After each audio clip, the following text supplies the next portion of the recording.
What's up guys? So welcome to my Rehab-Prehab series.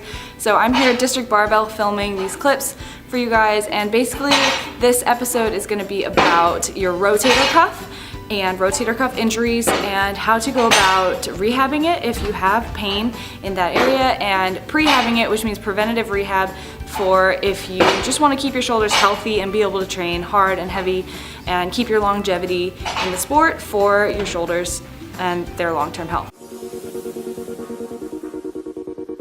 Welcome to the feast, I unleash, I'm a motherfucking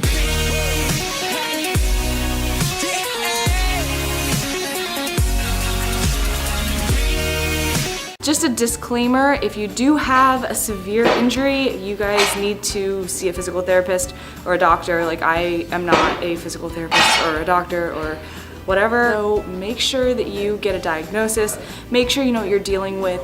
This is great advice that I'm giving, but take it with a grain of salt. It might not be exactly what you're dealing with, so just make sure you get a diagnosis before you start implementing the things that I'm recommending. Basically, with a rotator cuff injury, you're gonna see in this clip right here that it is in the anterior part of your shoulder, and you're gonna feel it when you're moving your shoulder around. You're gonna feel it kind of deep in the ball and socket joint of your shoulder.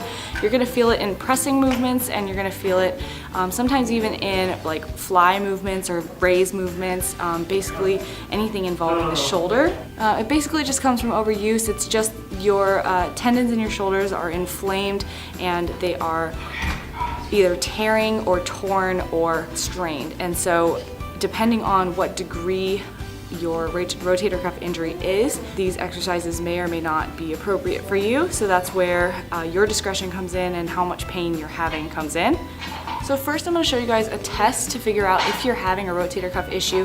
What you're seeing here is what I call just the wall test. It's where you're standing straight up against the wall, your back and your shoulders are on the wall, and you are bringing your elbows up and trying to keep your elbows and hands touching the wall behind you as you go up and down in like a shoulder pressing type of movement.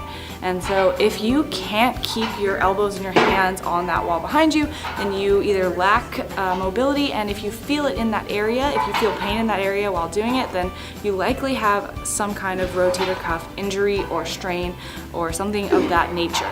So that is a good test to see if you're having that issue, and also it is a good exercise to kind of rehab the mobility of your shoulder. So it's something that you can practice, trying to get your elbows and hands as far back as you possibly can, and then seeing how your mobility improves over time in that range of motion.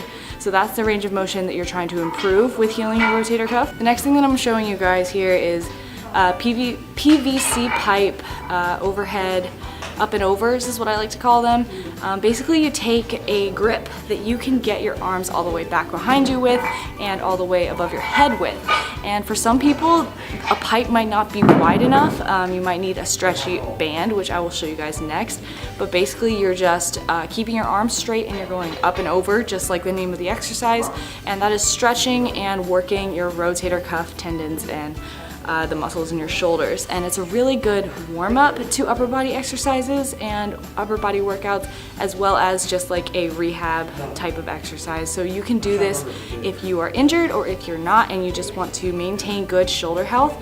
This is a great mobility exercise, just up and over. I would say 2 to 3 sets of 20 reps up and over each way, and it's really good for improving your shoulder mobility and getting everything nice, loose and warm before you work out any upper body group.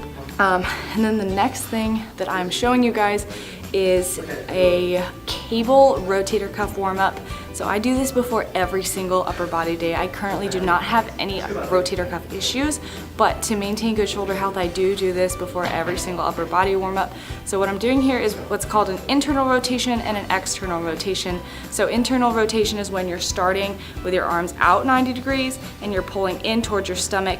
You're keeping your elbow tight to your body and just moving the forearm part of your arm towards your body to the other 90-degree angle and coming back and forth. The cable allows for good constant tension on that area and helps you warm up the elbow joint as well as the rotator cuff. And then what I'm showing you here is an external rotation, so it's exactly the opposite. You're starting on the inside and you're working your way out and pulling against the cable, pulling out, And this is working still the elbow joint and the rotator cuff, but in a different way, and is a good warm-up and recovery exercise. So these two internal and external rotations might be a little painful for those who actually have an injury in their rotator cuff, so I would hold off on those. Work on mobility, work on stretching first, and resting if you are recently injured. But if your shoulders are in good health, then this is perfectly fine to do, to incorporate into your warm-up or your cool down. If you are able to do this, rehabbing your injury, it's a great way to build that rotator cuff strength. And the next thing I'm showing you guys is the cable abducted external rotation. So abducted means that my elbow is parallel to the floor, so you can see that, and then I'm still doing the external rotation of the elbow going up, so my hands are at a 90-degree angle with my shoulder. And so that's called an abducted external rotation. Doing it against the cable allows for constant tension on the rear delt portion of your shoulder. It's another great warm-up before an upper body workout and a great way to rehab that shoulder.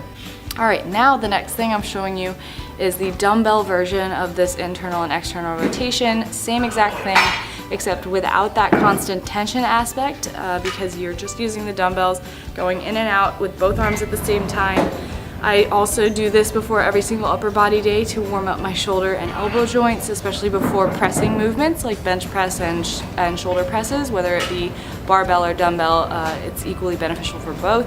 And then next I'm showing you guys the abducted external rotation for the shoulder, and I like to combine this with a shoulder press. So you're doing the abducted external rotation and then going into the movement that you're actually applying for your workout for that day. So for all of these internal and external rotations, then you're probably gonna wanna do 2 to 3 sets of just 15 to 20. It shouldn't be very difficult. You should be picking a weight that's very, very light for you, and you should just be feeling a light burn throughout this entire exercise, not extreme difficulty at all. If you were to rate it on an RPE scale of 1 to 10, it would probably be like a 3 or a 4. And then the last thing that I'm showing you guys is how to foam roll for your rotator cuff. So this is actually a little counterintuitive because it looks like I'm foam rolling my lats. So I actually have the foam roller on the back of my lat and the lower part of my rear delt, and I'm laying on it and rotating back and forth, as you can see, as well as up and down. This should be performed typically post-workout, this foam rolling, because it's not really an activation type of move. It's more for just